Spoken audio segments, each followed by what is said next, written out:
বাঘ আর হরিণের গল্পটা হয়তো আপনাদের সবার জানা। হরিণ এক লাফে যায় 23 হাত এবং বাঘ এক লাফে যায় 22 হাত।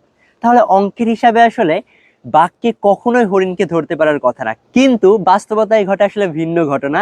হরিণ ধরাশায়ী হয় বাঘের কাছে। কিন্তু আসলে কেন, এটা কি আপনি জানেন? কেননা হরিণ আসলে যখন সে লাফ দিতে থাকে, সে প্রায় প্রায় দেখতে থাকে পিছনে তাকিয়ে যে তার পিছনে বাঘটা আসলে কত দূরে পৌঁছিয়েছে, তাকে ধরতে পারবে কিনা। আর এই যে সে তার পিছনে তাকানো, এই পিছনে ঘুরে তাকানো আসলে তার জীবনের কাল হয়ে দাঁড়ায়। সো আমাদের লাইফের সাথে না এটা অনেক ম্যাচ করে। আমাদের লাইফে যখন আমরা মুভ অন করতে থাকবো, তখন না আসলে আমাদের পিছনে তাকানোর কোনো প্রয়োজন নেই। পিছনে যখনই আপনি তাকাবেন, তখন হয়তো বা ওটাই আপনার জন্য কাল হয়ে যেতে হয়। আপনার ভুল ভ্রান্তি থাকবেই, কারণ আমরা মানুষ।